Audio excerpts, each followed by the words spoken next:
1 2 1 2. You know what it is. I don't really Formerly even intoxicated. You don't even. That was beautiful, bro. What's up? That's beautiful. Dude, you just prompted a really, really interesting, deep, and important discussion around the integrity of faith and spiritual practice. And I wanted to give a moment for people to be able to tune in and for us to be able to go a little bit deeper, because I think there's a couple nuggets that I have. So will you just rewind that like every DJ on the ones and twos and just kind of throw some of your thoughts out there for us to run with? Yeah. I think to kind of prompt the conversation, I don't really consider myself a religious person. I consider myself more of a spiritual person.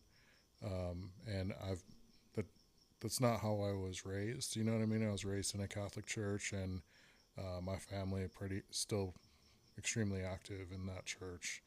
And I've been a part of a couple different churches, have had some good experiences and some bad experiences, and have a little bit of trauma around some of the stuff that I've experienced with some of my family members and with myself personally inside organized religion. But I think what we were talking about is like,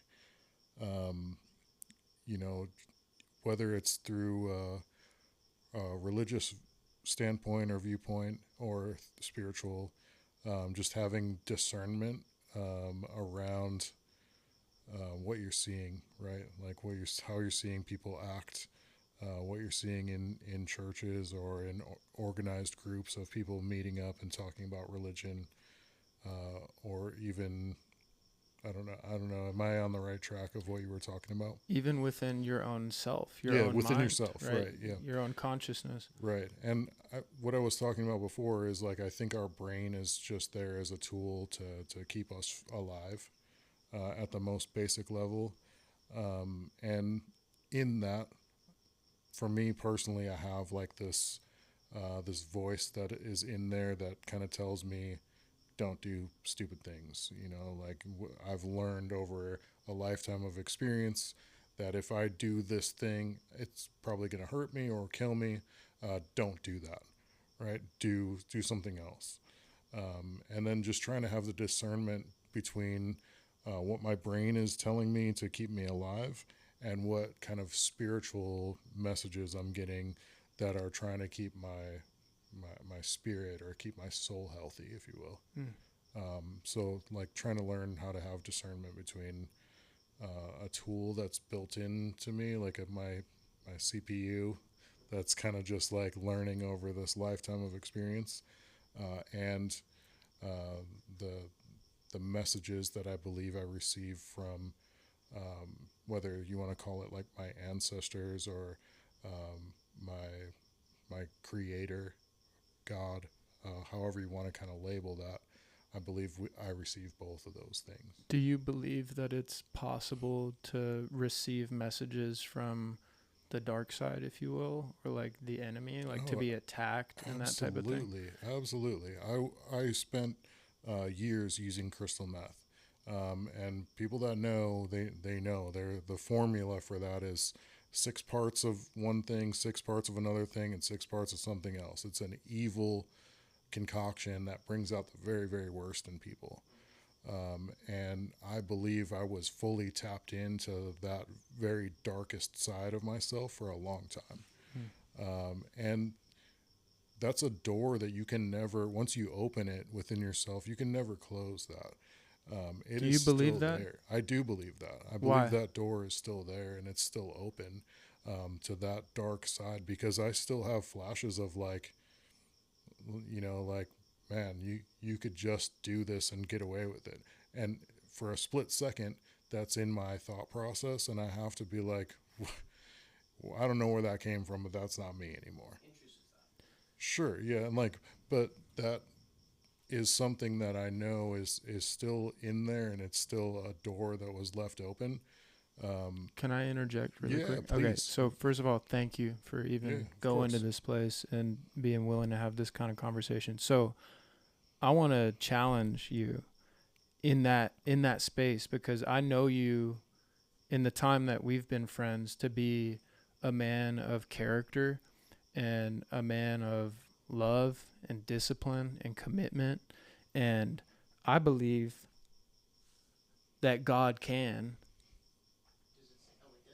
deliver from that open door. Like, that door can be shut, even though from time to time I may experience or encounter an attack or like an intrusive thought.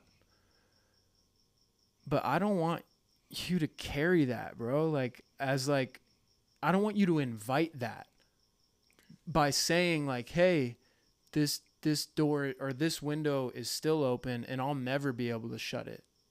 What if there was? What if there was? I mean, not to say that there is. What if there was, and you're standing on that there's not? Yeah, like I just see what you're saying there, and just like a thought. and I don't mean to like shut that down, but I'm at a point. If we're talking about recovery, I'm at a point where like I have already weighed out all of the options around what my recovery looks like, and it's a no-brainer for me when I look at what happens on the other side of sobriety, what follows relapse, like what comes along with that side of that decision-making process. You've played the tape out. I've played the tape out, and I know that like I don't want to run it back. I've been there. I've been through all of the stuff. I've seen all the chaos. I've caused all the pain. I've witnessed the loss of friend, like everything that comes in that world. I've already been through all of that stuff. So even while I say like that door is a door that I can't close, it just means I know what's on the other side of it. It doesn't mean I'm going to walk through it. It just means that I know what happens if I decide to walk through that door. And I could, if I decided to make that choice and, I wanted to, I could go do that. But I've already run all the tape back, like we said, and I know what comes on the other side of that. And I'm really, really dead set on not ever going back. It's a choice, right? Yeah. Free will. I could go back. Just because I could doesn't mean I should, right? Yeah. Now that I'm in a new chapter of my life, that door is closed for me. That's the only reason why I push, because I'm like, well, hold on a minute. Yeah. I know you believe in the power of words, right? The power of language to create, to bring things into being. And I think sometimes we're here to be a mirror to each other, right? To sharpen each other. And if I hear something where I'm like, hold on a minute, I resonate with the concept of what you're saying. Like, hey, I could open that door, but I don't want you to invite something to come torment you even more, because it's like, oh, Erik said the door's open. Yeah. Even if something wants to come torment me, I'm prepared for that, bro. Like I have. There you go. I am fully prepared. I have put on this complete entire armor against what it looks like for me to even revisit that avenue. Yes. And I'm good, man. Like I am really, really good and solid, and it's been a long time that I've been good. And I think really like working in recovery is part of that. When you're on the front lines, like I consider you on the front lines of recovery. When you work on the front lines, you see it firsthand. Anyone that's never been on the front lines of recovery, check out the Fentanyl Project. You can tune into that anytime you want. You can ride along with Brock. You can if you go want to. you can virtually do it, or you can actually go get in his van. He'll take you with. But when you do that, you see the full spectrum of what's in store for you on that side of it. And like I was on the front lines for long enough that I know I'm not going back there, man. That's good. If I do go back to those front lines, it's going to be to try and pull people out of it. But right now, I want to stay in a place of inspiration. I want to stay in a place of like, I'll share my story with anybody that wants to hear it, and try and hopefully inspire some people to get to that place where I'm at, where they feel really comfortable in their sobriety. But I'm not trying to be pulling people out of that active addiction anymore. I really I want to support people that have come to that conclusion for themselves, because that's the only time that sobriety really happens. I had to decide for myself that this is what I wanted before I ever took any steps that made it any difference in me actually getting sober. And I had people try and pull me out. I had people try to push me out. I had people try and beat me. I had every single different thing happen, and it didn't mean anything. It didn't do a single thing until I decided for myself that this is where I wanted to be. Well, I'm glad you're here. Thanks, man. Thank you. I am too. And I know it's made a difference for my family. I know there are some people that thought I was completely gone for a long time. And I was one of them. I, for a long time, did not believe that I could come back from where I was at. I was in the depths of real darkness, and then I read somewhere that sometimes you got to go into the darkness to find the light, or to find the spark that can actually turn into the light that you can bring back and share with others. And that's what I think that's why I feel like people in recovery have superpowers, man, because you've been to the darkness and you found the spark and brought it back. Those are the people that we want to have share that light that they found, the people that have been there and know firsthand what it's like. And I think that's also why this recovery community is as strong and close-knit and loving as it is, because we know where each other have been. You know what I mean? Facts. I love the studio, bro. I love this space. Feels really good now. Good job on putting it together. Oh, thank you. Yeah, so one more thing that I want to touch on the discernment thing, because I think when it comes to recovery and reentry and just finding freedom, from the things that used to weigh us down, whether that's anxiety, depression, pornography, I'll call it out, for a long time, that was something that I wrestled with. And I think a lot of people wrestle with behind closed doors. When it comes to finding freedom, we have to learn how to say no to ourselves. We have to learn what are the tactics and techniques that we can use to battle. It's a spiritual battle. There's levels to it. I believe that there's mental levels. I believe that there's physical levels. And I also believe that there's spiritual levels. And they're kind of stacked on top of each other. And at any given moment, an attack or a craving or an intrusive thought is usually layered with some level of physical sensation, a mental association, and then some sort of a spiritual force, right? It's either a call to something good, to something higher, to something better, or a draw to something spiritually that's going to take me away from or out of my purpose. And I want to be a part of teaching and training the spirit within us to discern who, what, when, where, and why these external influences are coming toe-to-toe with us. Is this spirit here to sharpen me, to encourage me, to uplift me, to guide me? Or is this a deceptive spirit? Because the reality is in the recovery and reentry space, and really it's not even exclusive to recovery and reentry, there are wolves in sheep's clothing. Oh, yeah. Right? And I don't say this to be negative. I don't say this to... No, just being honest. To drum up any drama, right? This is just, if call a spade a spade. In order to improve the spaces and places that we occupy, and to sharpen and to purify, to alchemize, right? To deliver from the fire, but I had to let it burn, right? The burning purifies so that whatever wasn't meant to be there falls away.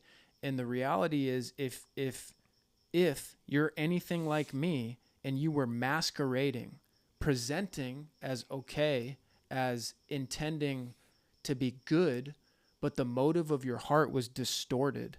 The motive of your heart was selfish. The motive of your heart was It's to just wrong. to take, right. to hurt, Yeah. right? Whatever that looks like, the dark side. You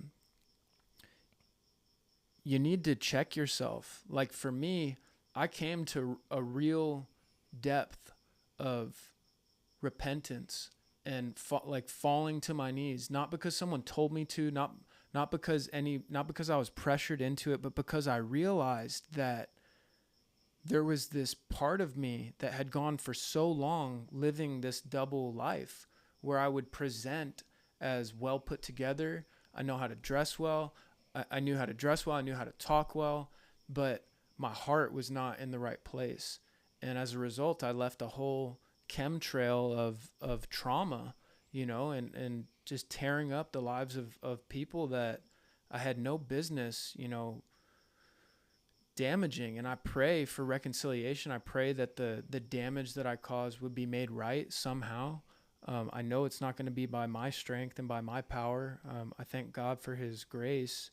And I'm sure there may even be some people that will never forgive me for the kinds of things that I was involved in, but that's not the point.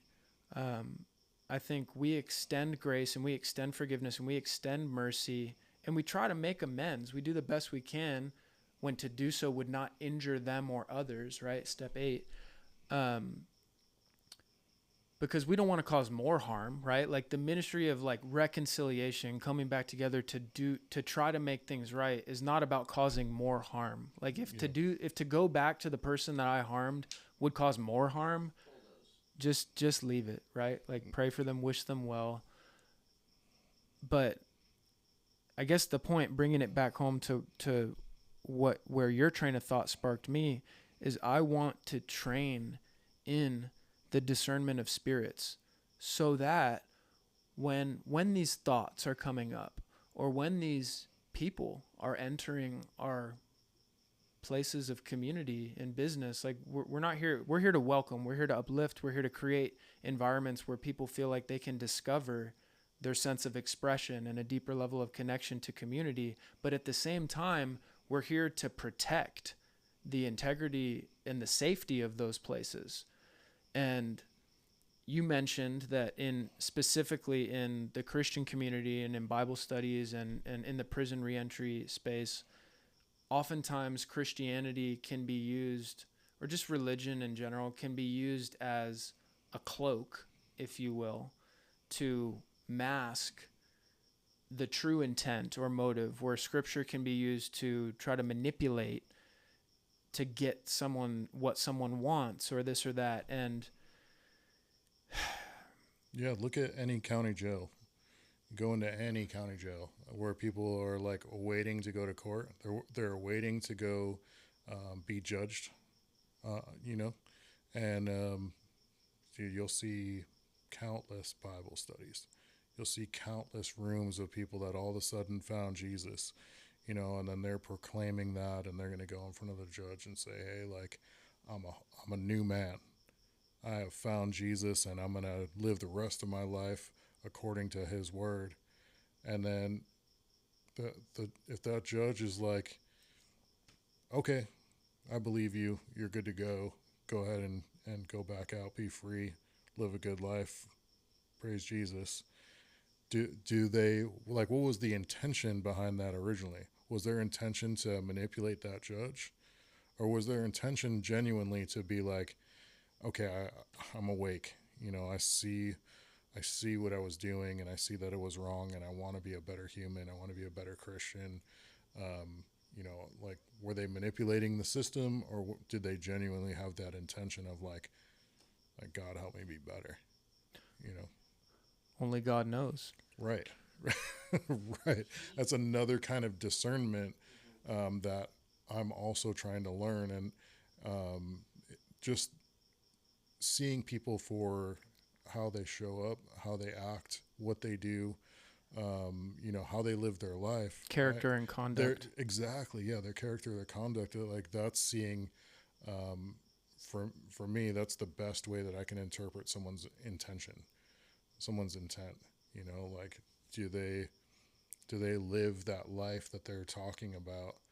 or are they just talking about it on Sunday, and then Sunday afternoon they're going right back to hang out at the bar with their friends that that do all the stuff that they just tried to talk about how evil it was on Sunday morning. You know what I mean? So you mentioned an acquaintance of yours or a friend, I don't know if you'd call him a friend, who did have a real coming to faith, like in an earnest way. Too. So yeah. can you briefly for sure touch on him? Yeah, and I want to have him on the podcast. That'd be awesome. I really do. My friend Dan, he's a friend. Yeah, my awesome. friend Dan. Shout out Dan. He was doing some gangster stuff, man. He's a big giant dude, and he was like kind of working security, but he was also like collecting for some bad people, and that got him caught up. He was looking at some real time, some double digit time, and like I wish he was here to tell the story because he tells it so much better than I'm I sure do. he'll tell it soon enough. I would love to have him sit down and tell the story, but he essentially like with the correct intention turned to God and was like, God, let me offer this prayer. Like, if you let me out, I will spend the rest of my life trying to help men like me come to you, and be better and like get off of drugs and like turn their life around. And then shortly after that, like a glitch right in the system got him kicked out when he was looking at, I think it was like 17 years or 15 years, something like that, a good chunk of time. He got out in just like 1 year or a couple of years. And he has followed through, man. Like, he has legitimately never been that same person ever again. He has been a light.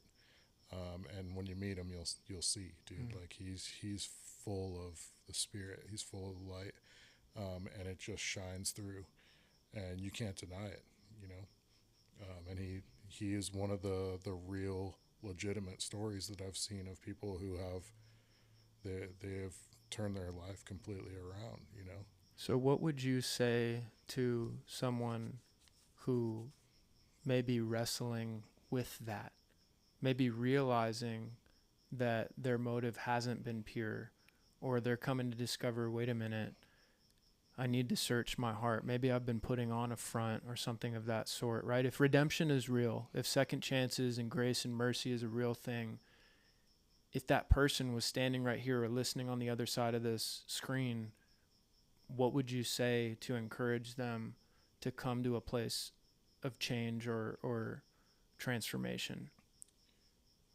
Yeah, I mean, it's possible. I've seen it firsthand. Like, you can change. You can like completely pull yourself out of it. And it's not over, like your life is not over. You're not done just because you're in that dark place. Like, you can come out of it. But you have to have the right intention. Like, if your intention is just to get yourself out of jail and then you're going to go off running the streets again, it's probably not going to work out how you think it's going to. What's the motive? Yeah, like, what is your real reason for wanting to make a change? And then the other thing, too, that I would just want to share with people is don't get overwhelmed. It's extremely overwhelming to be living somewhere on someone's couch or homeless or in that rock bottom situation, to try and picture pulling yourself out of it and getting to a place where you have a home and a car and a job and pay your taxes and, like all of those things. If you try and look from zero to that big picture of like having all those things again, it's going to overwhelm you. You have to just kind of like dig out of that one shovel at a time. You've got to just take the little steps, and you got to decide it, like you just said, you've got to decide what your intent is. Can I share 2 scriptures that I feel like are a little glimpse of hope? Yeah, what do you got? So the first one is from the Psalms, Psalm 139, 23 and 24.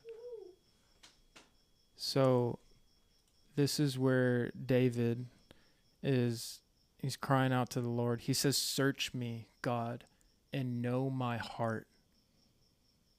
Test me and know my anxious thoughts.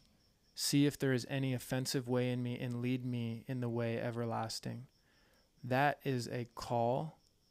That is an invitation to transformation. Search me, O God, right? The creator, the Father, the all-knowing, the expansive consciousness, to know my heart.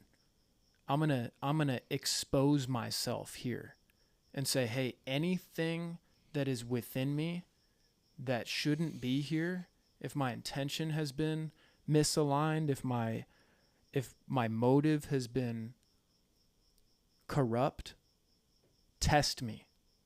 Take it from me, right? In childish ways, I say, take it from me, take it from me, take it from me. Mm-hmm. Am I willing to give up these things, right? I may not even know if it's there. That's the crazy thing about this prayer. It's like, search me, God. If there is something, test it. No, show me. Lead me in the everlasting way. And then the second one is Ezekiel 36:26. Oh, this is what he did. This is what he did for me. If you are truly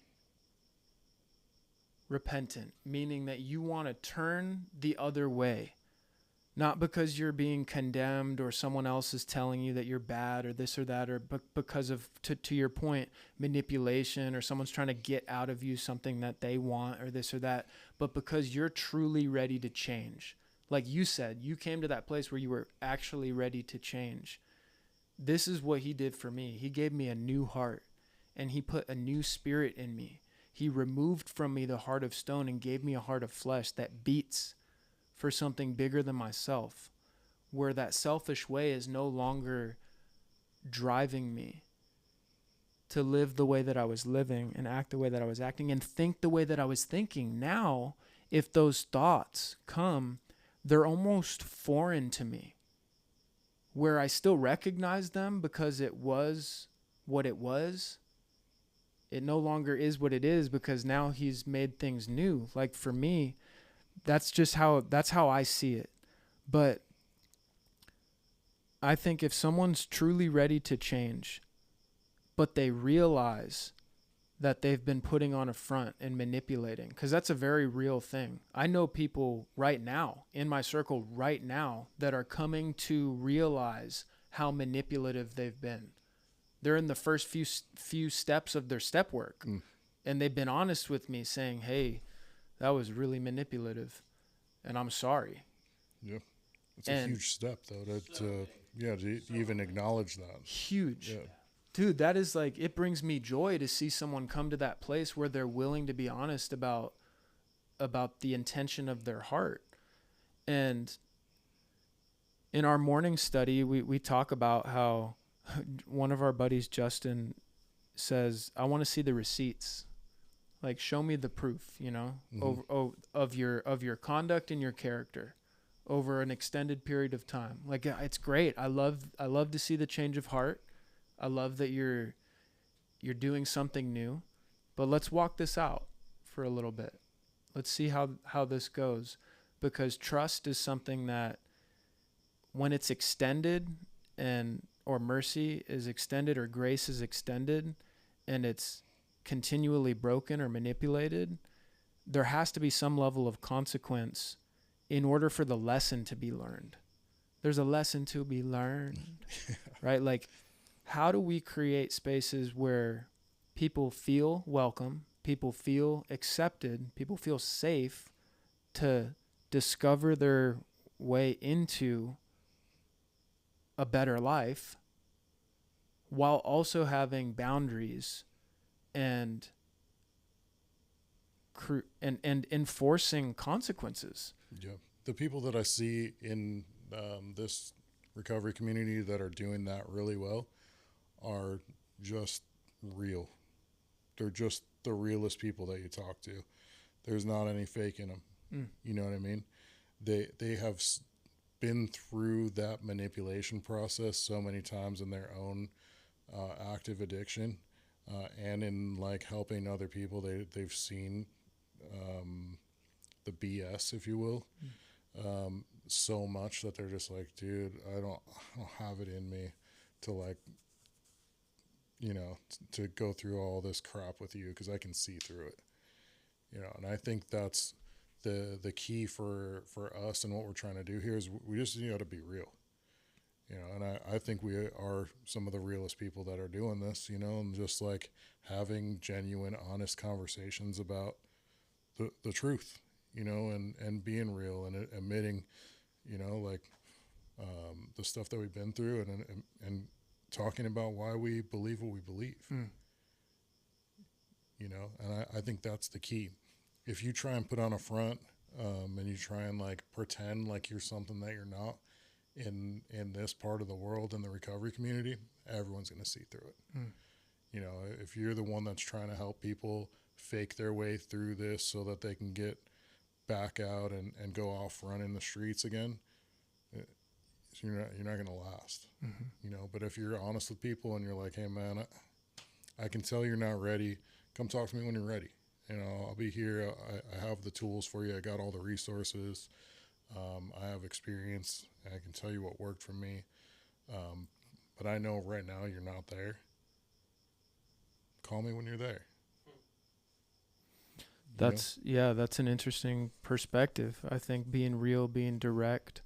One major key is to not allow the fact that someone else is not ready to change the way that you love them, or the way that you in your heart, right? This is just my perspective on it, because if I allow someone else's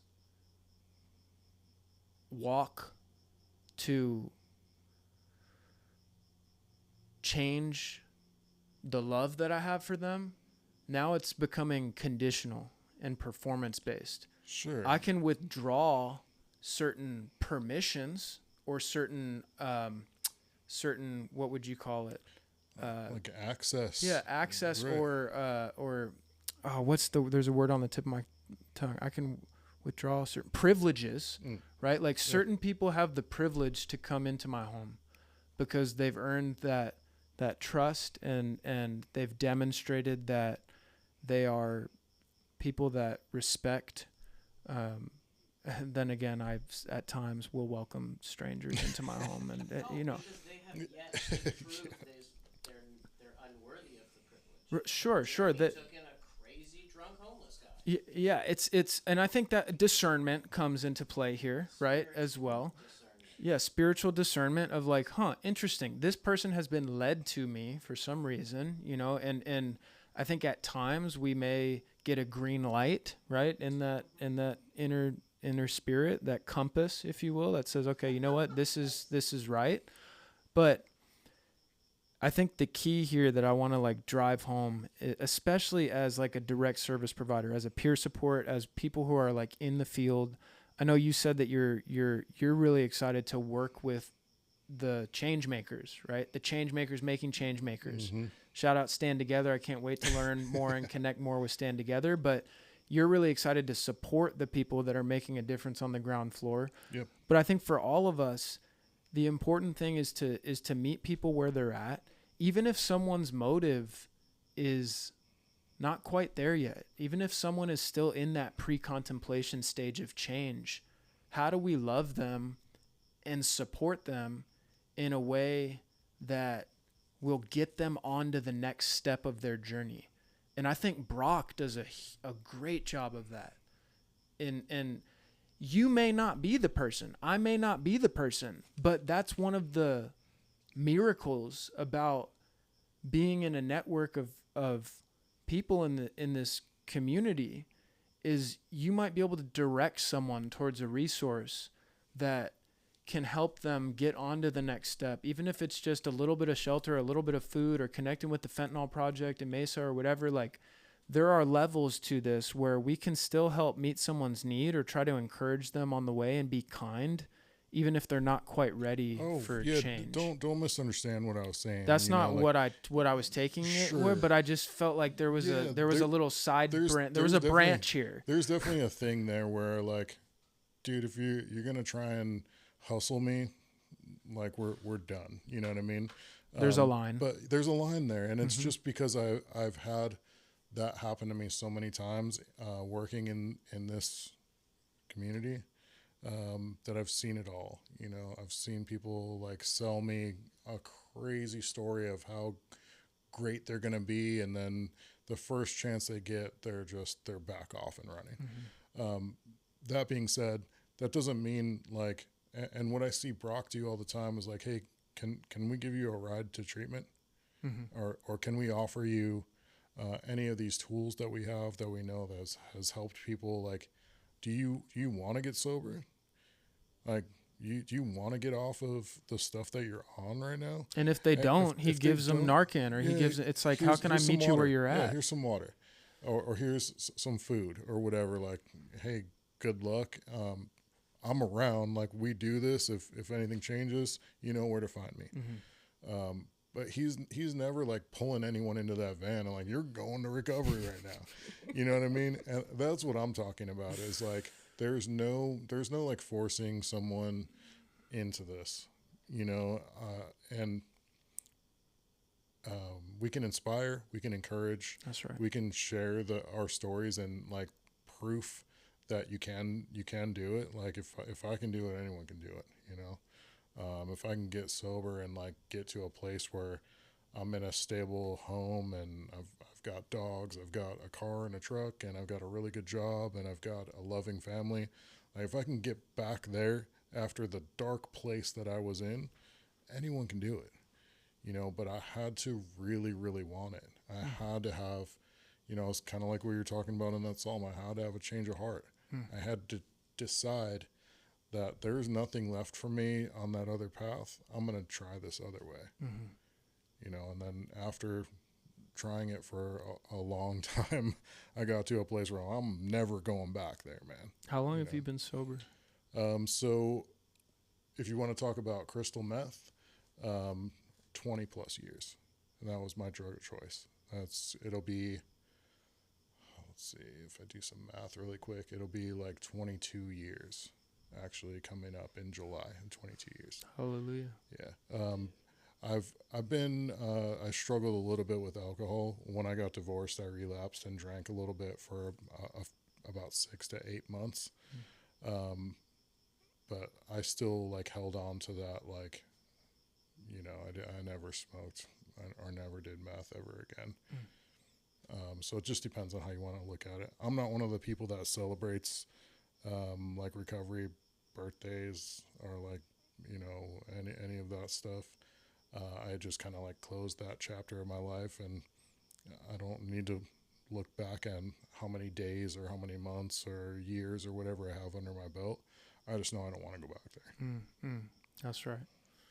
Good deal, man. Well, thank you for sharing your thoughts and sparking that conversation. And thank you too. Like, I appreciate beyond this like recording, you being the kind of friend that will kind of question some of the stuff that I talk about. And I think that's why we have the friendship that we have, is we're both willing to like call each other out if we see something a little bit off. To reflect, right? Yeah. To reflect and discover, because there's parts of myself that I see in you and vice versa. And it's always just an invitation, right?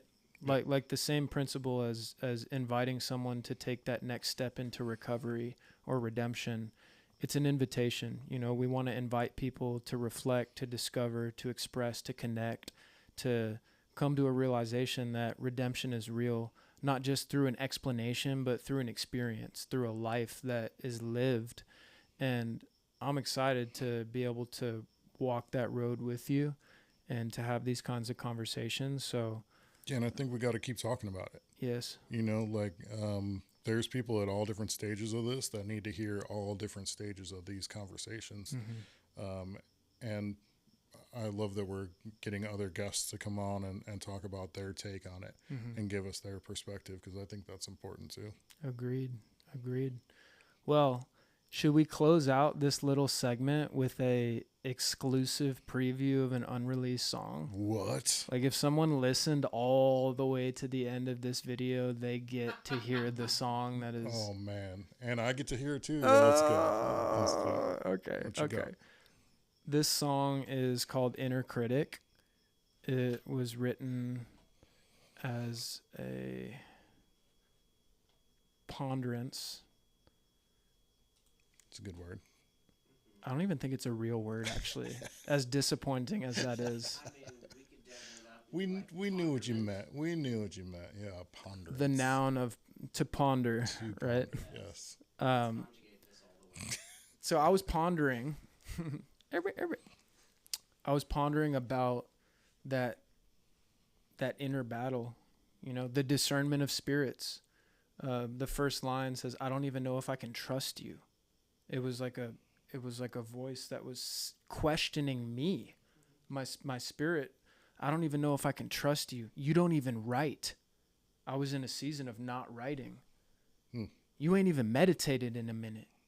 And then I kind of was like, hold on a minute.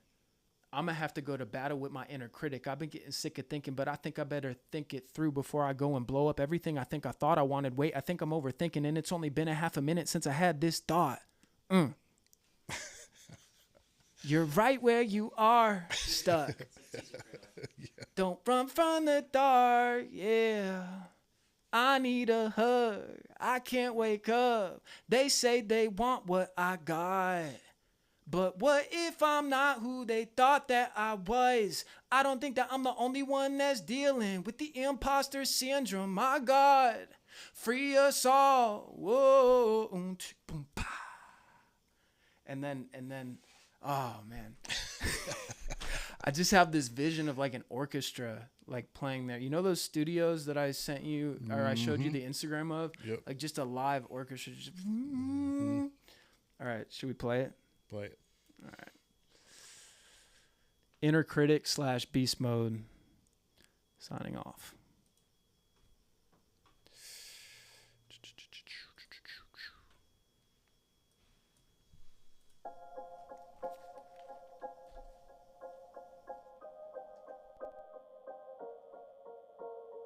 I don't really even know if I could trust you.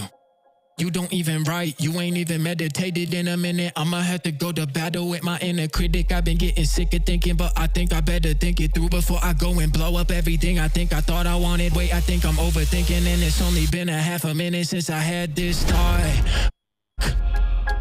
You're right where you are, stuck. Don't run from the dark, yeah. I need a hug, I can't wake up. They say they want what I got. But what if I'm not who they thought that I was? I don't think that I'm the only one that's dealing with the imposter syndrome. My God, freedom all. Whoa.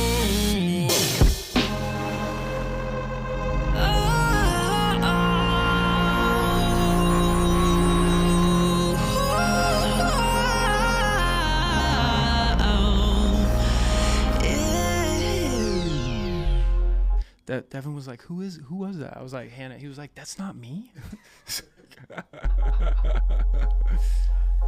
All right, this part's kind of cool. Formerly intoxicated, I was like a double agent, but I found a better way to elevate and leverage. I've been tuning to the evidence of my heart, my soul, everybody. I could tell if you're really about it. I personified the inner enemy. I outwitted the devil. Now I'm in beast mode. This is my reality. I'm in beast mode. This is my reality. I'm in beast mode.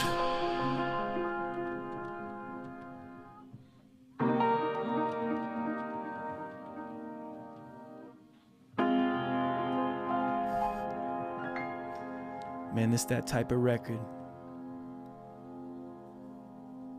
Man, it's that type of record that gon' help me fight for my head. It means the world to me that fans will learn the lyrics to this. That kind of dedicated energy is keeping me fit. I got to keep this kind of music in my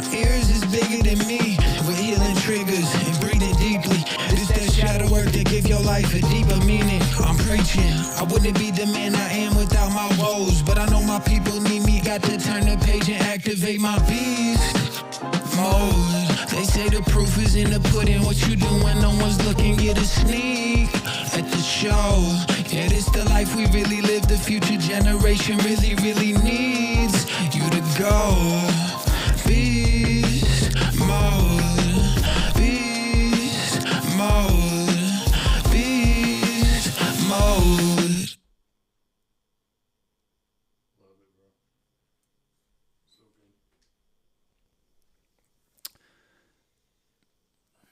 You got the exclusive preview. Now we just got to get this episode dropped before that song comes out. Yeah, that's right. That's right. Thank you for joining us for another episode of the Formerly Intoxicated Podcast, where we believe that redemption is real, prevention is possible, and recovery is for everyone. We love you guys so much. Blake Mathews, Erik Miller, and Devontae Doublington signing off. Peace.